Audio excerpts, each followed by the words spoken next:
Muchas gracias a todos los que se están conectando. Como saben y vieron ya en las publicaciones que hice previamente, vamos a estar platicando sobre esta sensación incómoda que estamos sintiendo y que todos queremos ponerle un nombre y al parecer se llama duelo. Hoy vamos a tener con nosotros a mi queridísimo amigo de toda la vida, Víctor Sadia. Muchas gracias, Vic, por estar con nosotros. Hoy vamos a tener una plática más de estas que llevamos teniendo más de 20 años, pero esta vez decidimos hacerla en vivo porque creemos que hay mucho contenido y porque cuando tuvimos esta plática nos sentimos tan identificados y nos sirvió tanto nombrarlo que decidimos que compartirlo iba a poder ser una herramienta muy importante para todos ustedes, que esperemos sea así y los ayude a salir adelante como a nosotros día a día nos está ayudando. No podríamos decir que ya estamos completamente del otro lado, pero ahí vamos. Entonces, pues muchas gracias, Vic, por estar aquí. Primero voy a presentarte. Víctor Sadia es emprendedor, es autor, consultor, speaker a nivel nacional e internacional, es profesor, es licenciado en Economía por el ITAM, tiene una maestría en Pensamiento Social Interdisciplinario por la Universidad de Nueva York, ahora está cursando su segunda maestría en Medicina Regenerativa y está también en su doctorado en Filosofía en Suiza. Es fundador de BioCenter, que es una empresa que agrupa diferentes negocios relacionados con la medicina regenerativa, y de Alive, que es una consultora de bienestar, de la cual estoy orgullosa de también formar parte. Vic es curador de los contenidos de la Ciudad de las Ideas. Él decide qué contenido va a ver y lo revisa. Además, es profesor de tiempo parcial en el ITAM. Es autor de artículos científicos relacionados con educación, con epistemología, con filosofía de la ciencia. Y recientemente, junto con un equipo de médicos, fundó la Asociación Mexicana del Estilo de Vida y está por publicar su libro, del cual me siento honrada de tener aquí un borrador, que se llama Diabetes en Conciencia, que aplica para todas las enfermedades crónicas y cómo verlas más allá de lo que representan. Está espectacular. Tristemente todavía no lo puedo leer porque está en proceso de publicación, pero cuando esté seré la primera en recomendárselos. Y muchas gracias por estar aquí, Vic, y por aceptar la invitación a participar en este live.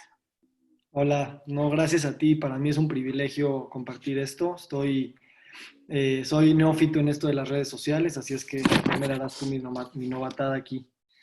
Yo también te quiero presentar para los que no te conocen y bueno, gracias por tan generosa presentación. Elisa es doctora en medicina, es consultora del sueño y emprendedora. Buscando siempre un enfoque holístico integrador de la medicina y el bienestar, Elisa tiene una especialidad médica en homeopatía y actualmente está recibiendo una certificación para convertirse en médico de medicina funcional por el IFM. También es consultora de sueño certificada por el Family Sleep Institute y posee un certificado en neurociencia del MIT y otro de neurociencia del sueño infantil por el Instituto Terra Mater en España.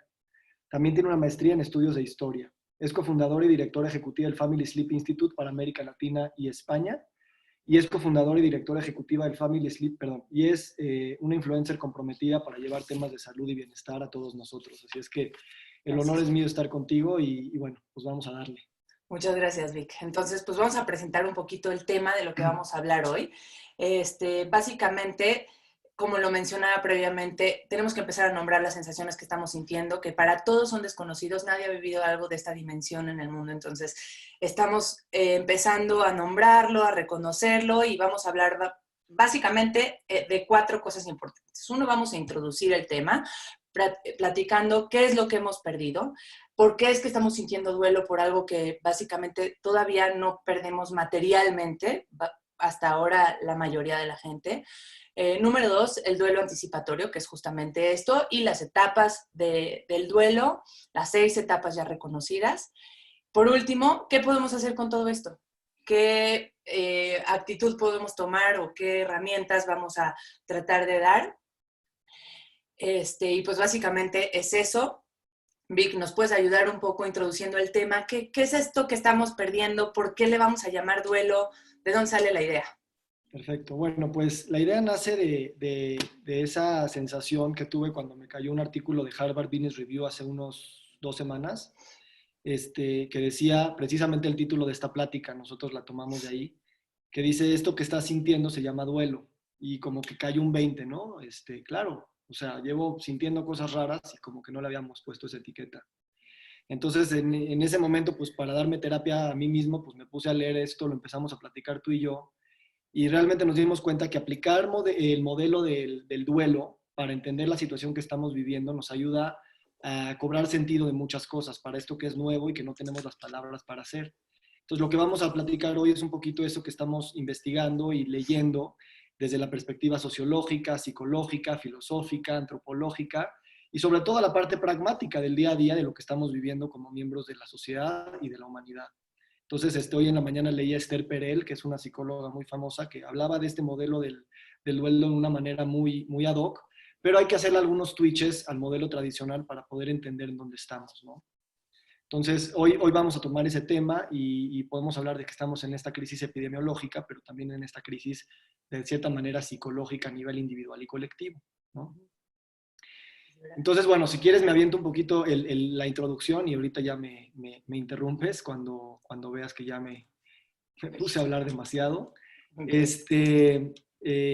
Realmente, y esto lo digo con con mucho respeto y también con muchas ganas de no tratar de decir todas las cosas que estamos perdiendo, ¿no? La idea de decir que estamos perdiendo no significa nada más pues estamos perdiendo, sino ver las cosas que estamos viviendo desde el lugar de la pérdida nos ayuda a entender cosas, nos ayuda a entender que podemos estar viviendo esos duelos. Entonces, en primer lugar, el punto número uno, lo que estamos perdiendo es obviamente miles de vidas, y ahorita hay más de 1.3 millones de infectados, no sabemos hacia dónde nos va a llevar todo esto, y entonces la primera pérdida material, emocional, humana, y es algo que es incuantificable, ¿no? Entonces, eso de por sí ya es una pérdida material en términos de números muy importante, ¿no? Estamos perdiendo nuestro sentido de normalidad. Y cuando digo todo esto que estamos perdiendo, no lo digo para decir lo obvio, lo digo para verlo como una pérdida, para ver qué cosas de esas cosas debemos de estar entrando en duelo, ¿no? O viéndolas con Claro. la perspectiva del duelo. Claro, como que hasta este punto, perdón, hasta este punto nadie había apreciado tanto la rutina, la vida diaria. Siento que eso es lo que más nos ha costado perder, nuestra rutina y nuestra vida diaria. Las cosas habituales que dabas por sentado y que ni cuenta te dabas que estabas haciendo, eso es lo que más nos cuesta perder. Sí, exacto. Está el tema económico, desde el trabajo y la seguridad financiera, el tema de la conexión, ¿no? La conexión de física con la gente, ¿no? A veces no nos dábamos cuenta que el contacto físico era tan necesario y hoy Claro. nos damos cuenta que su ausencia se siente físicamente, ¿no? Y emocional. Y obviamente cuántos eventos se han cancelado, conferencias, los Juegos Olímpicos, nuestras bodas, nuestros cumpleaños, y son cosas que definitivamente el perderlas, pues requieren duelo. Nuestras libertades de muchos sentidos, desde no poder salir de tu casa hasta otras muchas más. Claro. Nuestro sentido de seguridad, nuestro sentido de control, nuestro sentido de justicia, de las cosas que suceden. El más importante de estos es la predecibilidad, ¿no? O sea, no podemos predecir qué es lo que va a suceder y sí sabemos más o menos lo que en nuestra vida normal, antes de esto, pues qué iba a pasar al día siguiente y ahora ya lo hemos perdido. No estamos acostumbrados a eso y por lo tanto perdemos nuestra autonomía, perdemos la manera de tomar decisiones, nuestros planes a futuro también de corto y largo plazo pues están en la cuerda floja, están en un incierto, en un limbo. Claro. Y nada más para terminar con esta lista de cosas que estamos perdiendo, y digo otra vez que las perdemos para ver si aplica el tema del duelo, es nuestro sentido de identidad, nuestro sentido del yo, ¿no? Porque si todas estas estructuras económicas, políticas, sociales, culturales se están desbalanceando, que son las que muchas veces nos dan nuestra propia identidad, pues ¿quién soy yo en ese mundo? ¿No? Y ahí es Claro. donde se pierde algo muy importante. Claro, porque de cierta manera todo esto pues nos define, nos ayuda a reconocernos, te reflejas en muchas de las cosas que haces. No sé, de pronto dices, soy doctora, pero si no doy consulta, sigo siendo doctora. Si no hago ejercicio, estoy perdiendo una parte de mí. Y esto también tiene la parte positiva, ¿no? De reconocer realmente quién eres tú y cómo todo lo que haces y toda tu rutina no te define, es parte de ti, no te define. Pero finalmente, como te conocías y en tu concepto anterior del yo, pues básicamente sí lo estás perdiendo. Entonces, y sí, la verdad es que el problema también es que no sabemos qué tan a largo plazo es esto. Lo que decías de la predictabilidad, el saber ¿qué voy a hacer mañana? ¿A qué hora me voy a despertar? ¿Qué voy a hacer en una semana, en un mes, en 2 meses? Ahora no tienes idea qué tan a largo plazo tienes que ir dejando ir todas las cosas. Sí, y bueno, entonces, otra de las cosas que tenemos que ajustar con este tema del modelo del duelo es que es la primera vez, tal vez, que lo estamos viviendo a una escala tan grande. O sea, lo estamos viviendo, esto está en el aire, está en tu habitación, está en tu casa, está en tu colonia, está en tu país, está en todo el mundo. No estamos acostumbrados, decía David Kessler, no estamos acostumbrados a este nivel de sensación, de movimiento, de emociones, ¿no? Y es la primera vez que lo sentimos de esta manera tan fuerte en el micro y en el nivel macro.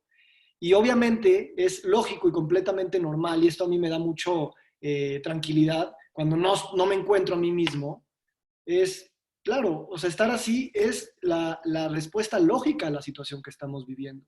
Nuestras mentes no fueron construidas para comprender esto de una manera automática. Entonces, el que no está en ansiedad, el que no está en indecisión, el que no está de alguna manera, pues realmente se podría decir que es un sociópata, está desconectado de la realidad. Esta es la respuesta normal y completamente natural. Eso a mí me da tranquilidad de saber, bueno, no soy el único volviéndose loco, ¿no? Exacto, porque de entrada ni siquiera podemos dimensionarlo, ¿no? No cabe en nuestro cerebro la magnitud de lo que está ocurriendo. Entonces tratamos de achicarlo como para ver si cabe o lo podemos comprender fragmentándolo o, no sé, con las etapas que vamos a ver más adelante. Pero realmente si lo volteamos a ver, escuchamos todas las noticias, toda la información que hay, es tan abrumador que difícilmente podemos con esto.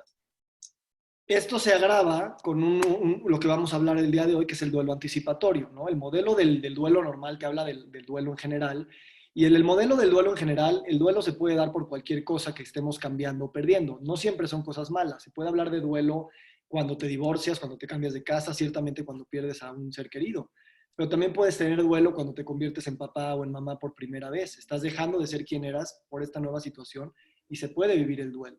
El tema con esto que nos ocupa es que, y esto es muy interesante, el duelo anticipatorio es algo que no estamos acostumbrados a pensar, porque nada más como que se veía en ciertas partes de la población. El duelo anticipatorio se identificó por primera vez en los años 40 del siglo pasado por un psicólogo que se llama Eric Lindemann. Y él empezó a estudiar a las esposas de los soldados que se iban a la guerra, a la Segunda Guerra Mundial. Entonces las esposas estaban tan seguras de que estos soldados iban a morir que prácticamente vivían un duelo, que era realmente anticipatorio, pero se volvía tan real, vivían el duelo sin saber si sus maridos iban a morir o no, sin que se hubieran muerto, y luego años después regresaron los maridos de la guerra y estas personas, sus esposas, ya no los reconocían, ya no los amaban, porque ya habían vivido el duelo en carne propia, ¿no? Entonces el duelo anticipatorio se definió en ese momento y se usa mucho para ese tipo de situaciones y también para familiares de pacientes que tienen enfermedades terminales o muy complicadas, porque te empiezas a imaginar los escenarios y pues obviamente se da este duelo anticipatorio en los familiares. No sé si tú en tu vida has tenido alguna situación similar. Claro, ahorita voy a platicar algo personal, pero quería hacer una mención ahí específicamente en el tema de las esposas, que se va la gente, se va sus esposos a la guerra, y es un poco un mecanismo de defensa del cerebro, de tratar de desligarse y de ir viviendo lo que va a ocurrir más adelante, tratando de anticiparse como para eliminar un poco el sufrimiento, ¿no? Para que cuando llegue el momento te sientas preparada y no te pegue tan duro. De alguna manera suena lógico, el problema es que si no ocurre, ahí está que ahí en ese caso específico se rompió el vínculo, dejaron el amor por sus esposos o rompieron ese vínculo y finalmente cuánto tiempo dura ese estrés anticipatorio sin que necesariamente ocurra la circunstancia en la que estás temiendo. Y si no ocurre y tú vives en ese estrés anticipatorio, hasta fisiológicamente vamos a tener efectos negativos, ¿no? Se va a empezar a elevar nuestro sistema del cortisol, vamos a empezar a inmunodeprimirnos y tan solo pensar en eso nos está poniendo más en riesgo. Pues yo me acuerdo muy bien que, justo como lo dices, ¿no? Este estrés anticipatorio yo es algo que constantemente tengo que lidiar con esto. Es un síntoma que mi homeópata, si nos estuviera viendo, confirmaría perfectamente que mi síntoma más predominante mentalmente es que soy muy anticipada. Porque yo normalmente tiendo a justificarlo porque alguna vez tuve uno de estos diagnósticos que estás mencionando y alguna vez mi vida estuvo en riesgo Y mi cerebro automáticamente trató de ir desligando, de ir cortando todos los nexos y todas las ataduras para ir soltando y de alguna manera prepararte mentalmente para por si ocurre lo peor. Que trajo cosas positivas a mi vida, trajo mucho estrés, sí. Soy una persona muy apresurada que todo el tiempo está haciendo cosas y eso puede ser positivo o negativo. Me hace vivir muy intensamente, me hace disfrutar mucho lo que hago, pero también me hace vivir muy apresurada, sintiendo que lo que tengo ahorita no sé cuánto va a durar, ¿no? Y es algo con lo que tengo que lidiar y probablemente todos vamos a tener que lidiar con este sentimiento cuando acabe toda esta pesadilla, porque vamos a vivir en cierta manera con algún tipo de estrés postraumático que nos haga recordar esto y por la parte positiva nos va a ayudar a valorar cada cosa que tenemos porque vamos a tener un contraste y una comparativa importantísima en nuestra vida y de pronto vamos a voltear a ver y a decir, híjole, me siento encerrado y vas a voltear y vas a decir, ¿de veras me siento encerrado? Porque estuve 2 meses encerrado. O sea, ¿qué tan...? Y siempre vas a tener el contraste de esta época y también te va a hacer valorar muchas cosas y de alguna manera pues tendremos que vivir un poco más relajados desde ahorita porque si no, para cuando esto termine vamos a estar demasiado ansiosos y muy anticipados. Eso que compartes te lo agradezco, es definitivamente algo personal y esto que dices de tener estas dos opciones es bien importante tenerlo en mente porque a final de cuentas lo que vamos a seguir hablando es cómo lograr estos equilibrios entre cuánto tiempo dedico a preocuparme, a pensar, a prepararme y cuánto tiempo dedico a pensar de una manera diferente, positiva, propositiva. Y no se trata de caernos nada más en una, sino de lograr ese equilibrio y lo vamos a hablar. Entonces, eso que tú viviste en carne propia, de ese duelo anticipatorio por tener una enfermedad diagnosticada de ese calibre, hoy en día el duelo anticipatorio, yo estoy seguro que en los diccionarios de psicología lo van a ampliar, porque ahora el tema con este duelo anticipatorio ya no es nada más de que alguien se puede morir, ya no es nada más de que alguien trae una enfermedad pesada, ya es de que el futuro del orden, de la humanidad, de la sociedad, de la cultura, está en desestabilización. No podemos decir en qué está precisamente. Entonces son futuros imaginados. Es una incertidumbre de noche a día, de día a noche. Y entonces este duelo anticipatorio, estamos no solamente anticipando que mañana vamos a tener duelo, sino que ya lo estamos viviendo por algo que todavía no está completamente terminado de explicar. Entonces, por ejemplo, cuando va a pasar un huracán, ¿qué pasa? Con los huracanes,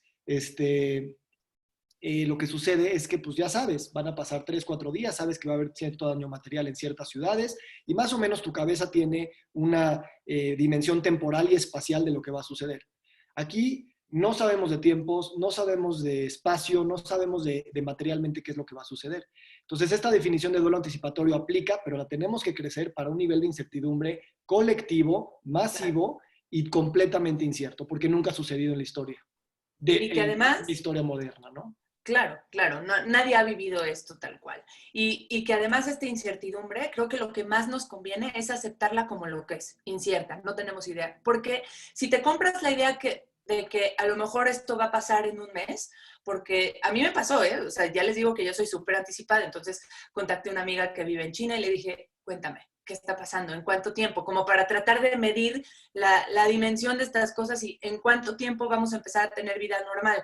Y resulta que me contestó, híjole, no, ni cerca he tenido todavía vida normal. Y luego busqué a una amiga en España y vas buscando. Y si tú te enganchas con que te digan en un mes, pues se te va a volver a tumbar y otra vez vas a vivir todas las etapas del duelo, perdón. Entonces, no vale la pena engancharte en una esperanza que puede ser falsa. ¿Por qué no mejor integramos esta incertidumbre y tratamos de aprovechar y de voltear a ver en lo que tienes ahorita inmediato, en el día a día, en tal vez de hoy a mañana y poner metas a muy corto plazo para no estarse frustrando cada vez que pones una nueva expectativa? Sí, mira, ese es un tema muy filosófico.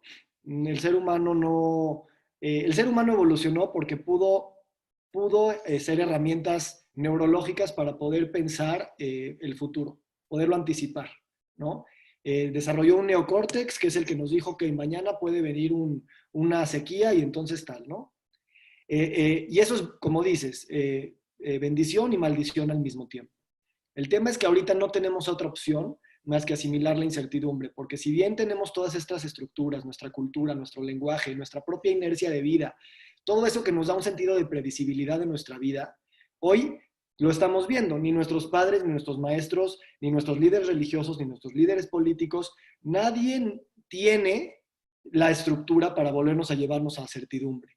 O una certidumbre, vamos a llamarla entre comillas.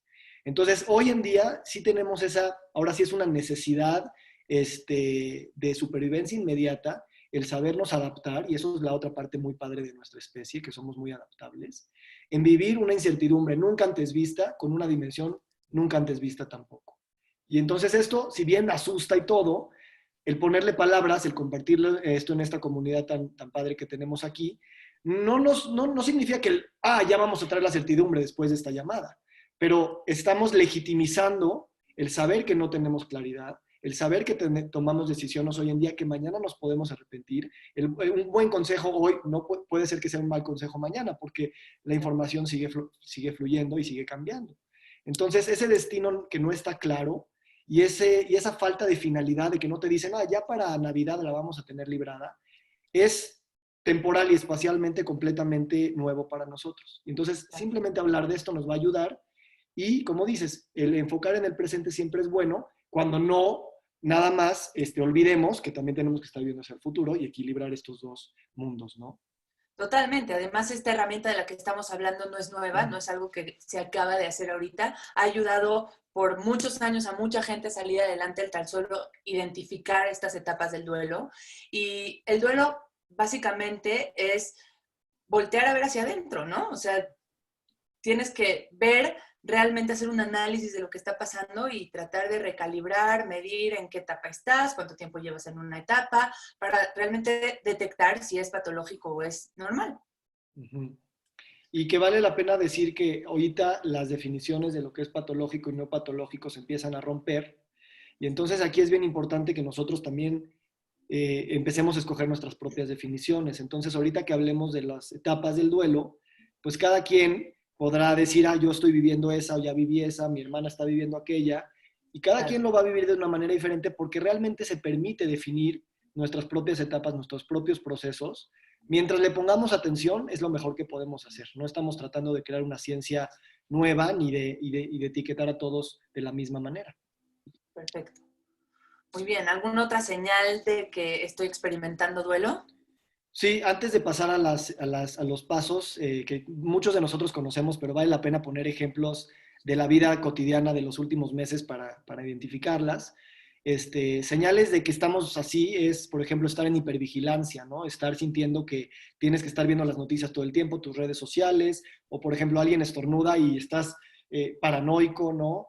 Si te cuesta trabajo tomar decisiones y te paralizas, completamente normal y parte de esto. Si estás enojado por causas que no entiendes, que no sabes, pues obviamente es que está esto en el aire, ¿no? Si te has resignado al peor escenario posible y nada más estás pensando en él, si evitas a los demás, esto también se presta mucho que en estas disonancias cognitivas te alejes de tu comunidad, te alejes de tu familia, a veces te alejas de ti mismo por lo mismo. Y entonces son señales de que pues, este duelo se está viviendo y por eso puede ser útil ponerle esta etiqueta, vivir los procesos, ponerles atención. Y porque además, no sé si te pasa, pero no es tan natural comunicarte o mantener esos vínculos vía digital. No es tan natural que tengas ganas de hablarle a alguien y le quieras hablar por FaceTime o por algún video, ¿no? O sea, eso que estamos perdiendo del contacto persona a persona, tendríamos que echarle ganas para realmente tratar de mantener esos vínculos vía digital, porque aparte, si te encontraras una persona en la calle y tuvieras una plática, ay, qué bien me cae, me acuerdo, Sí. y recuerdas ese vínculo, ahora no tienes esa posibilidad. Ahora sí depende de que hagas un esfuerzo activo por decir, le voy a hablar a esta persona, nada más porque sí. Y si Sí. a veces sientes que si no tienes motivo para hablarle o no hay algo específico, pues está raro. Si le vas a hablar a ella, mejor le hablas a tu mamá o le hablas a tu abuelo. Sí. Entonces se empiezan a perder un poco esos vínculos que tal vez no eran tan fuertes como para hablar por teléfono, pero pues que extrañas a esas personas. Entonces habrá que presionarnos un poco por mantenerlos aquellos que valgan la pena. Fíjate que oía a Simon Sinek y hablaba de esto, decía, mandar un mensaje no es meaningful, no necesariamente es meaningful.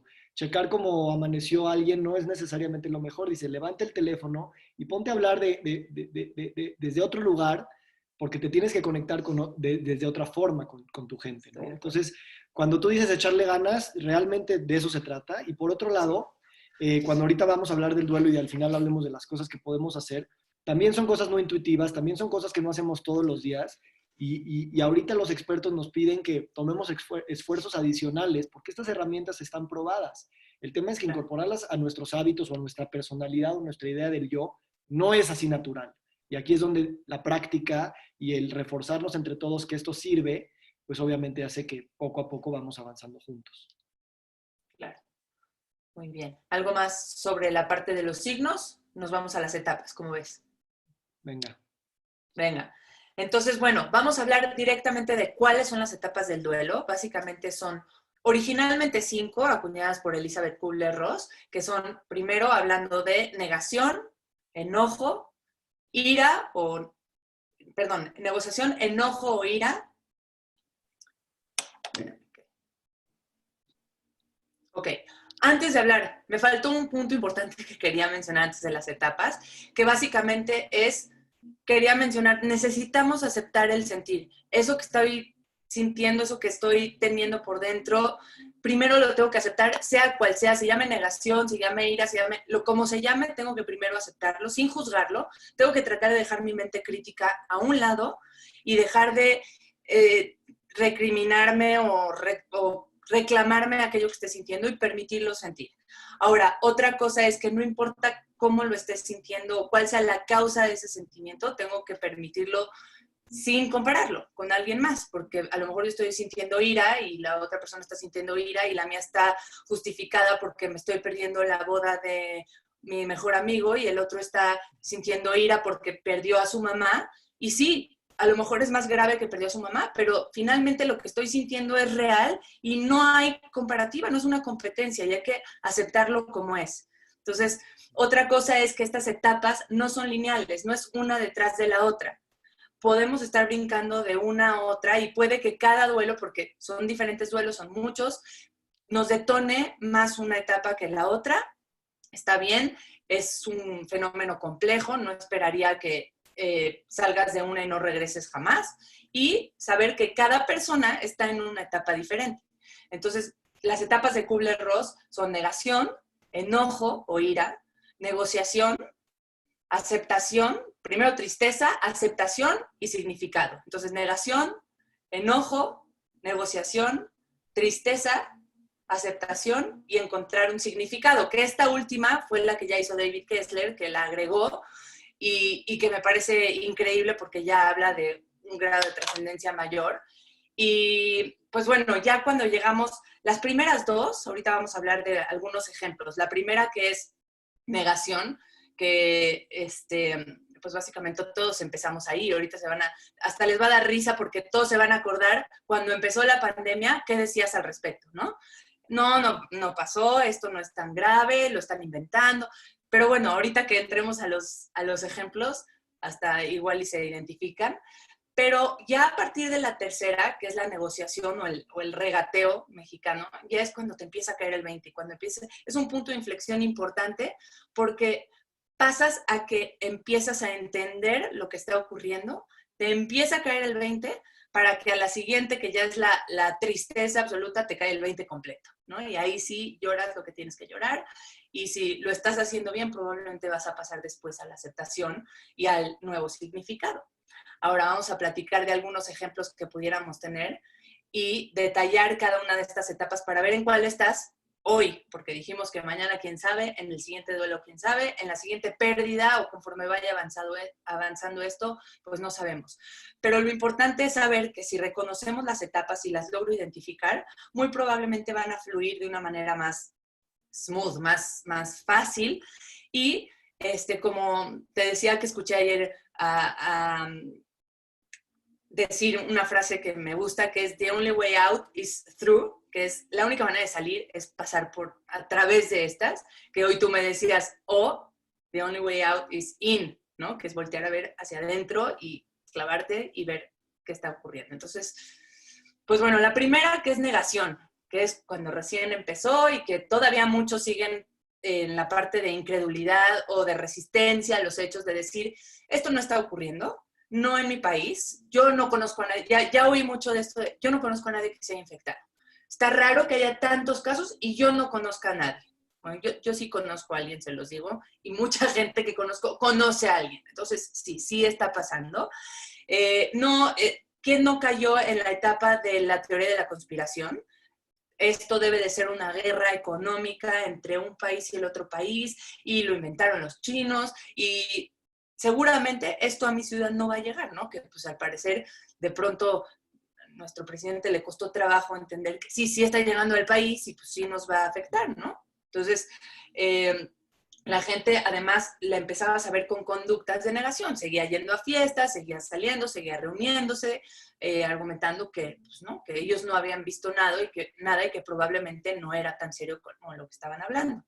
Para los que conozcan que sigan en esta etapa, denles chance, tengan paciencia, no se desesperen porque a veces sí da ganas de ahorcarlos y de decir, a ver, voltea, es un suceso que nunca había ocurrido sin precedentes masivo, por favor abre los ojos, pero tengan paciencia porque así estuvieron ustedes en algún Sí. momento.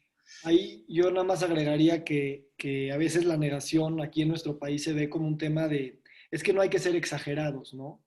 Entonces también es otra vez estas dos líneas que decías, obviamente no tener que negar algo, pero al afirmarlo tampoco irte al otro lado, ¿no? Y entonces, Claro. pues bueno, es nada más para equilibrarlo. Y a la segunda etapa, que es la ira, aquí pasan muchas cosas, ¿no? Y reiteramos, no es todo al mismo tiempo. Pero aquí sientes mucha indignación y empiezas a culpar gente, empiezas a ahora sí sentir el dolor, empiezas a sentir, a culpar a ti mismo, ¿no? Porque no estás reaccionando de la manera, no estás siendo quien quieres ser, y entonces aquí esa ira se va hacia ti y también te culpas a ti mismo porque no estás respondiendo o te sientes de la manera que tú querías sentirte, ¿no? Y Claro, y bueno, empiezas a sentirte hasta muy frustrado diciendo, ¿por qué no lo anticipamos? ¿Por qué no nos aislamos cuando teníamos que hacerlo?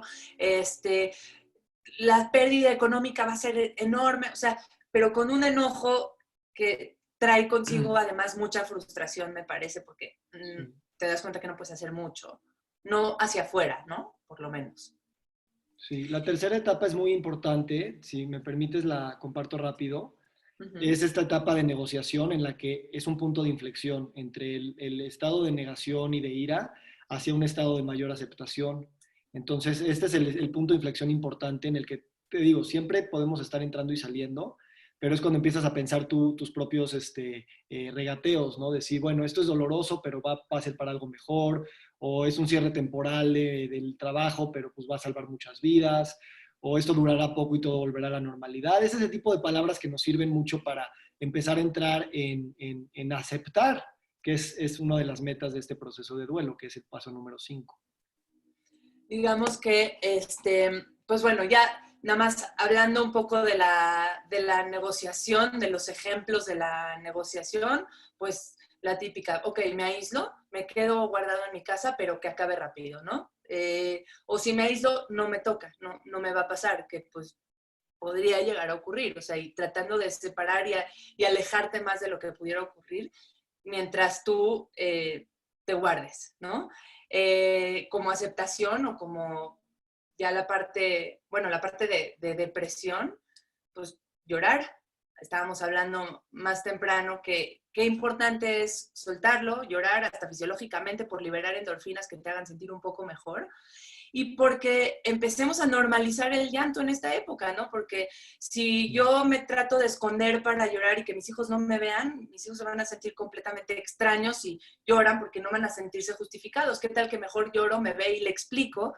Y a lo mejor te ve como un reflejo, un espejo en el cual se siente seguro si llora.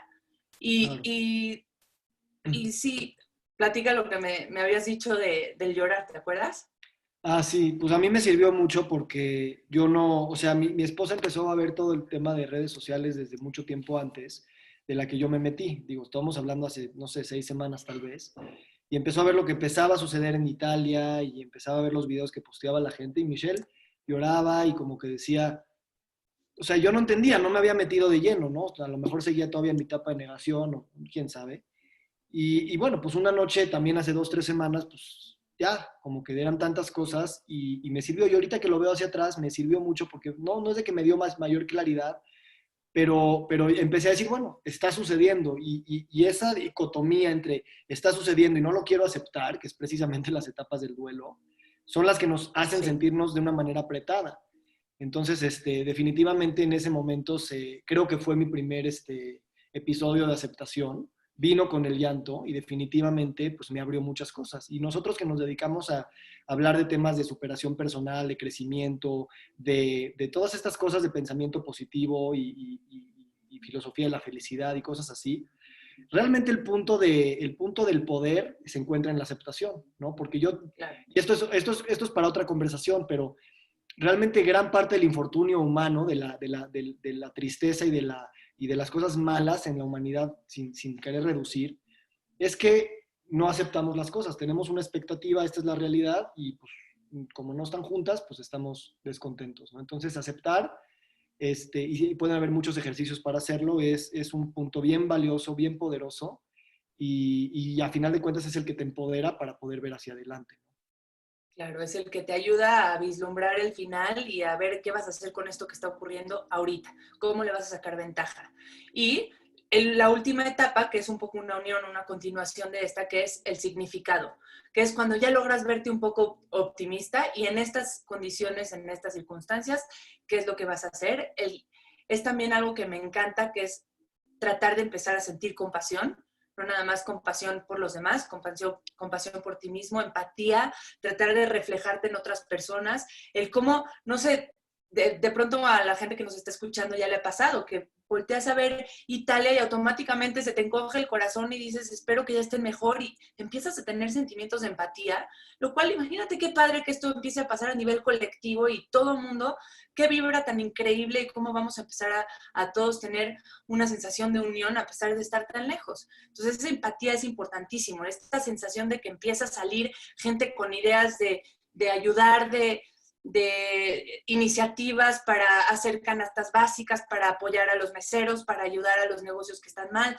Esa sensación creo que la tiene el ser humano muy arraigada y que pocas veces la dejamos explotar y estas son las circunstancias en las que si llegamos a esta etapa, imagínate que esto también se contagia, así como se contagió el pánico del principio, que se empieza a contagiar esta sensación de aceptación y de significado y de espiritualidad que nos conecta a todos.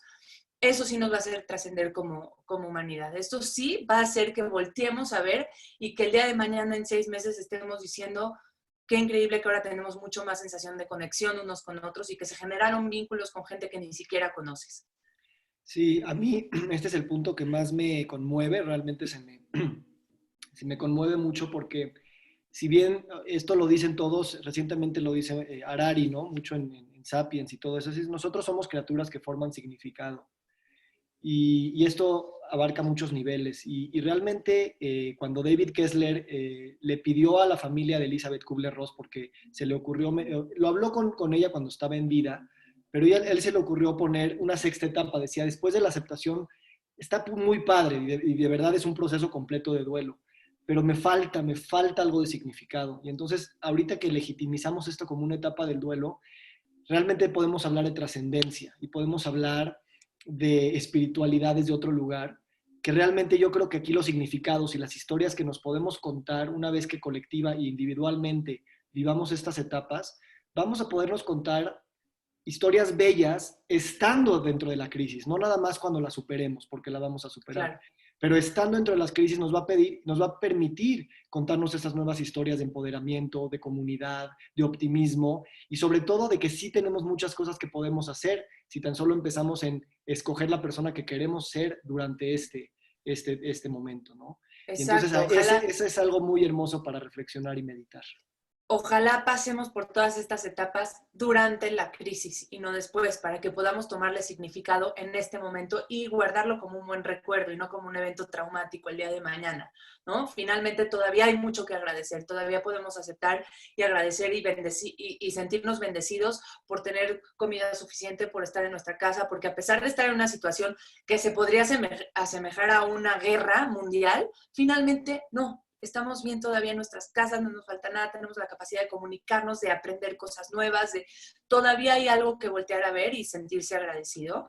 Y como nos ponen, las crisis son oportunidades en la vida y estoy totalmente de acuerdo. Y creo que el hecho de trascender y de tomar significado en esto, me parece que si lo imprimimos en nuestro día a día y en nuestra forma de ser, se va a traducir como buenos hábitos, ¿no? Todavía podríamos decir que salí de esto con un buen hábito, como me mandaste tú un meme o no sé cómo se le llame, pero si sales de esta crisis aprendiendo una cosa nueva, con un libro, o como yo les había posteado más, un poco más atrás, que experimentando por primera vez algo que nunca habías hecho. Una vez, inténtalo, porque tenemos tanto tiempo y tenemos tanta, pues ahora ya disposición, porque con tanto tiempo y paciencia y puedes probar cosas nuevas. Y de ahí eso saldrías de esta crisis con algo positivo. Y pues ese es el siguiente punto, que es qué podemos hacer con todo esto. Sí, gracias. La verdad es súper motivante esto. También gracias a todos por sus comentarios y realmente esto se siente como una comunidad y que cuando nosotros, realmente el significado está en nuestras manos. El significado no viene de ningún otro lugar más que el que nosotros queremos escribir con nuestras acciones, con nuestras palabras. Y eso es algo que podemos nosotros construir, ¿no? Y bueno, en términos de qué es lo que podemos hacer, me encantaría que tú nos compartas algunos tips. Yo nada más diría que los enfoquemos en pensar cómo estos tips nos pueden ayudar a vivir los duelos que tenemos que vivir, pequeños y grandes, a vivir los duelos que no podemos anticipar, ¿no? Se habla mucho del unknown unknowns, que son inciertos inciertos. O sea, ni siquiera podemos imaginarnos qué podemos no o sí imaginar en el futuro. Entonces, van a estar sucediendo todo el tiempo a nivel colectivo e individual. Y estas prácticas realmente no hacen otra cosa que ayudarnos a ponerle nombre a las emociones, a estar bien con nuestro cuerpo presentes, en juntar esta definición de salud en términos del físico, emocional y social, y realmente a desarrollar nuevas prácticas que como comunidad, independientemente de esta crisis, quisiéramos tener más en nuestra vida. Mayor cuidado al medio ambiente, mayor cuidado a las comunidades más vulnerables, etcétera. Cualquier cosa que te apasione realmente son cosas que queremos más. Este es el mejor momento para ponernos en práctica y empieza realmente con las prácticas particulares en nuestras casas, ¿no? Claro. Y bueno, como herramientas que podemos utilizar, lo primero es reconocer lo que están sintiendo, ya lo dijimos, pero me gustaría volver a mencionar, reconocer que esto se llama duelo. Indaga, métete a estudiar un poco más sobre esto, porque aquella emoción, sensación, estado que tú no volteas a ver y observas, te va a estar tocando la puerta todo el tiempo, no se va a ir. Entonces, tan solo poner atención, voltear a verlo, observarlo y permitirle la entrada, va a ser bueno. Sabemos que está comprobado que el duelo ayuda a las personas a trascender y a pasar por las crisis. Y además, este duelo te va a ayudar a poner prioridades a las cosas que realmente importan. Entonces, vas a poder atender que sí, entiendo que el trabajo es básico, es fundamental, pero nada serviría si no tienes a tu familia y si no tienes tu salud, que vas a empezar a poner todas tus prioridades ahora sí en orden, como deben de ser. Entonces, sí, tiene una ventaja muy, muy grande. Otra muy importante es tratar de concentrarte en el presente. Y eso que han escuchado por todos lados, que de pronto hasta suena ya molesto, que es el mindfulness o el awareness, que es poner atención, observar, escuchar lo que está ocurriendo, empiezan a practicarlo, porque, como les decía, esto va a permitir que relajes y que sueltes y que literalmente sientes que al integrar esta emoción, sueltes y no te sientas tan presionado porque no sabes qué es lo que ocurre, ¿no? No hay peor que la incertidumbre de qué es lo que estás sintiendo. Por lo menos reconocerlo te ayudará. Sí. Existen aplicaciones, existen apps, haz algo que te haga sentir bien, no nada más externo, ¿no? He hablado mucho en los lives anteriores de busca una actividad que te haga sentir bien y que además cuente como un buen hábito. Eso estarías matando dos pájaros de un tiro y sabiendo que lo estás haciendo específicamente para hacerte sentir bien. Sí, gracias. Y nada más aquí mucha gente se me ha acercado y luego piensan que yo soy el meditador número uno y así, porque hablo del tema.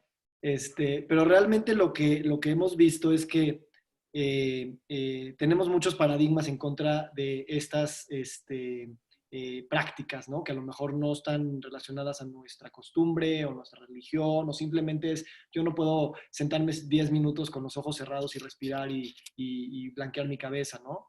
Entonces, y esto lo uso de ejemplo para cualquier otra cosa que queremos hacer, y no queremos decir, mañana tienes que tener un nuevo hábito. Tú y yo hemos hablado mucho de la formación de hábitos y cómo están tan ligadas a nuestra personalidad. Entonces, en este momento, y quiero regresar al tema de la identidad, en el que nuestra identidad está todavía, no todavía, está precisamente entrando en un momento de, vamos a llamarle, no le voy a llamar crisis, vamos a llamarle reajuste. En este reajuste de nuestra propia identidad, tenemos mucho que podemos escoger. Si nuestros roles tradicionales se van a romper, si la cuarentena nos va a romper ciertas cosas, pues realmente salir de carácter que tú crees que tienes que cumplir, como porque así ha sido por 10 o 15 años, ahorita es tu momento para decir, ¿sabes qué?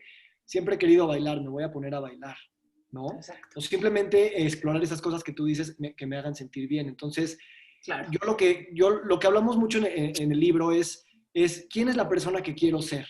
Y este es el mejor momento para empezárnoslo a preguntar. Entonces, en todas estas prácticas que estamos hablando de duelo, viendo hacia el pasado, viendo hacia el futuro al mismo tiempo, siempre podemos decir, oye, yo me gustaría ser esa persona que puede lograr ese tema o que puede hacer tal cuestión o lo que sea. Y aquí es el momento en el que ya nadie te va a decir, tú no puedes hacer eso. Porque realmente Y ahorita... cabe recalcar, Vic, sin culpa, ¿no? Porque sabes que de pronto, híjole, dices, prendes tantito las noticias y ves lo que está ocurriendo, te sientes culpable de estarla pasando bien. Y no, la verdad es que no ayuda en nada que te sumes a la tristeza comunal o al malestar o a la depresión. Y sí ayuda en mucho el cuidarte a ti mismo, el tú sentirte bien va a hacer que de alguna manera vibres en otra frecuencia para tus hijos, para tu familia, para tu pareja, y que empieces a contagiar de bienestar a los demás. Tratemos de hacerlo por esa vía, por lo menos. Y además, cuidando mucho el diálogo interno, el diálogo. Cuiden mucho cómo se están hablando, cómo te dices, cómo tendemos muchas veces a hablarnos como, no sé, la riegas en algo, se te cae lo que sea, y automáticamente, soy un estúpido, ¿cómo hice esto?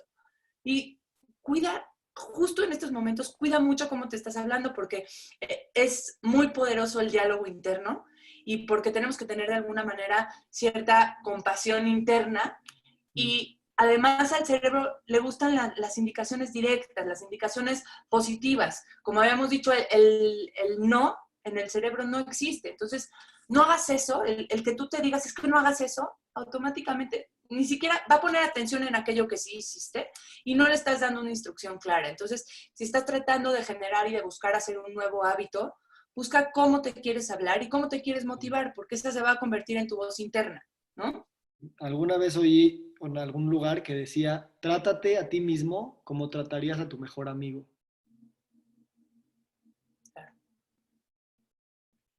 Me gusta, muy bien.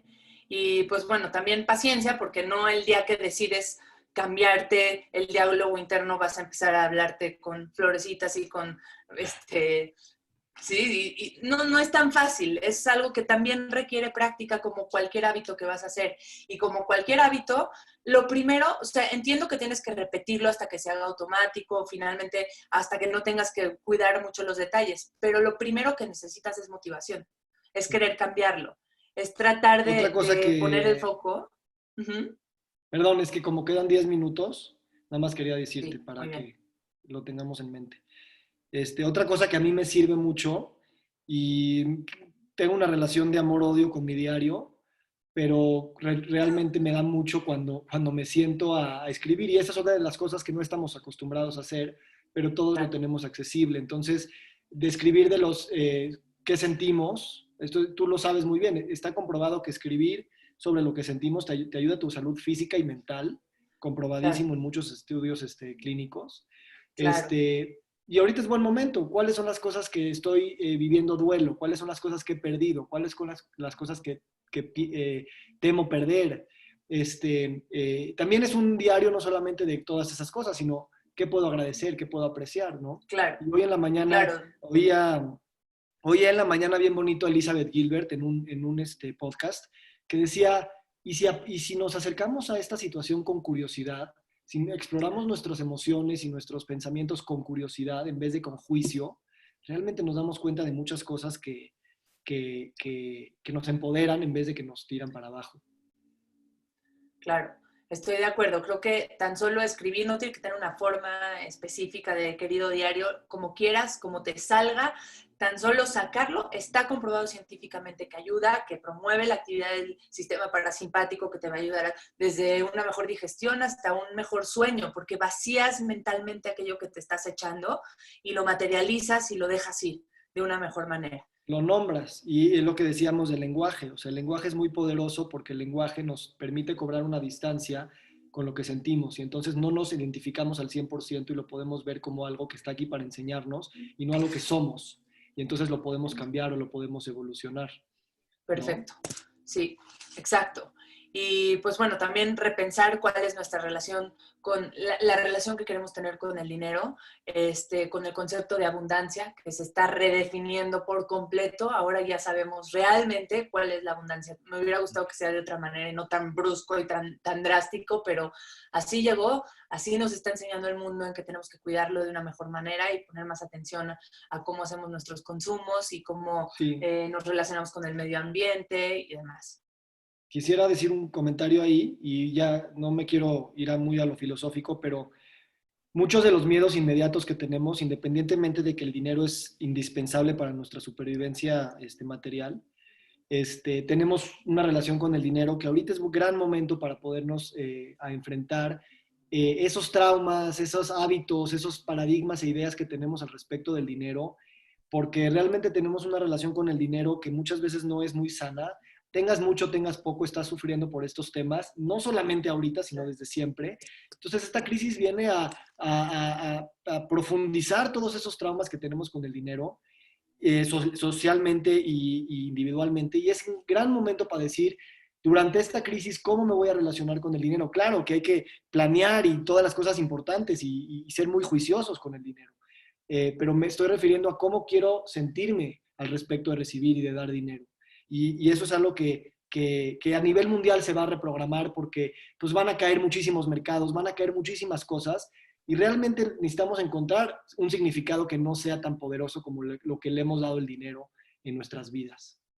Claro, de acuerdo. Y me gustaría como para resumir y para concluir mencionar que tenemos una ventaja enorme. Puede ser una ventaja o puede ser una desventaja. La ventaja, bueno, para empezar, el punto es, lo estamos viviendo todos al mismo tiempo. Todos estamos sufriéndolo de alguna manera nos está impactando básicamente el mundo entero, o si no, 2/3 de él. Entonces, esto puede ser una ventaja porque nunca te vas a sentir más comprendido que ahorita. Va a haber una cantidad de empatía para donde voltees, alguien se va a estar sintiendo igual o se va a sentir identificado contigo.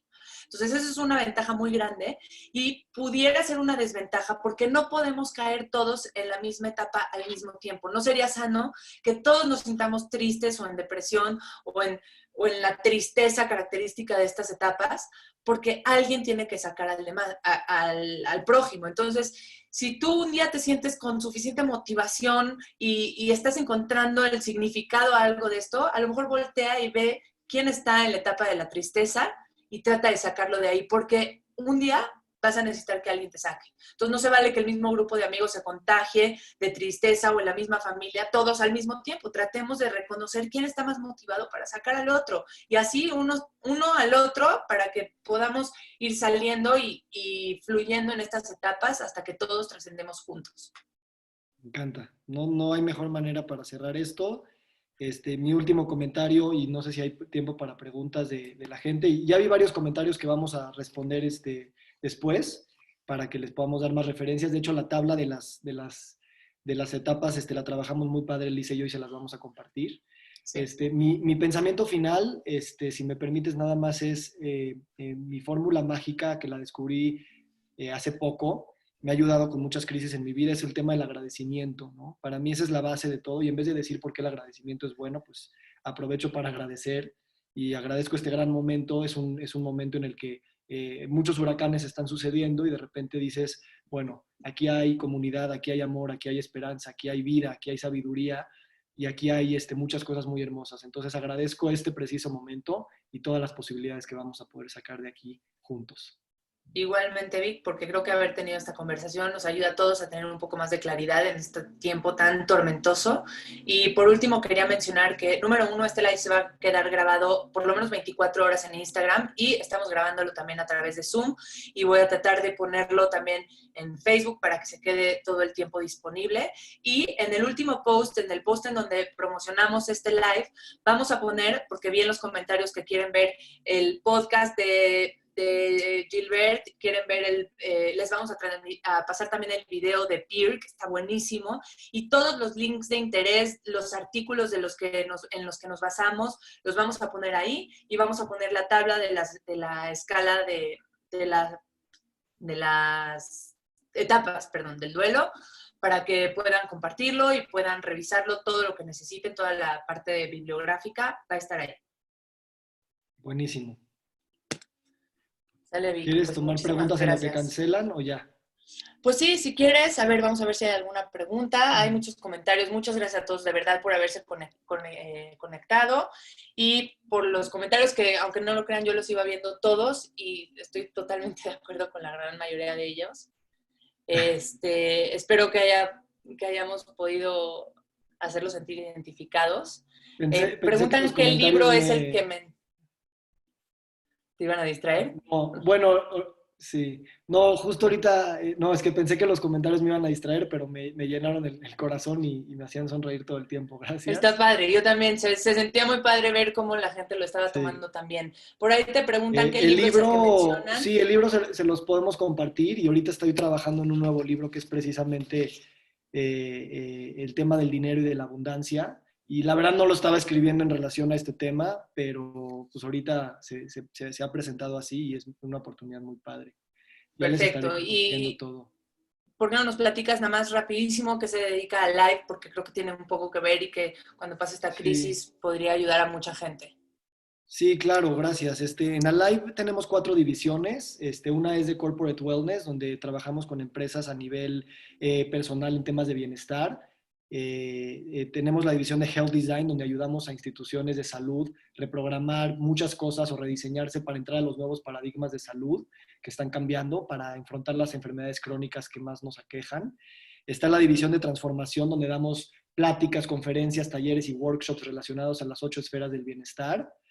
Y por último está Wellness Consulting, que damos consultoría a empresas que tienen algún servicio o producto que está relacionado al bienestar. Realmente todas las industrias quieren dar bienestar de alguna forma u otra. Entonces estamos repensando el bienestar como algo para sacar de adentro y no de comprar de afuera. Y eso es algo que las marcas y empresas pueden posibilitar. Exacto, padrísimo. Poder integrar el bienestar en la estructura interna y en el corazón de los proyectos para que realmente transmitan eso y no sea nada más por afuera maquillado, ¿no? Muy bien, Vic. Muchísimas gracias por haberme acompañado en este live. Creo que fue información muy valiosa. Gracias a todos por haberse conectado. Les mandamos un beso. Buenas noches. Descansen. Bye, gracias.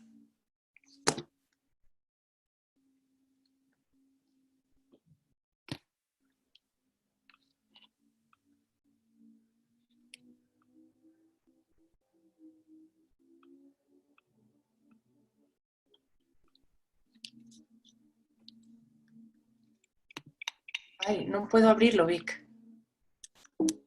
Ahí está, ¿no? No puedo. Se minimizó y no se ve en grande.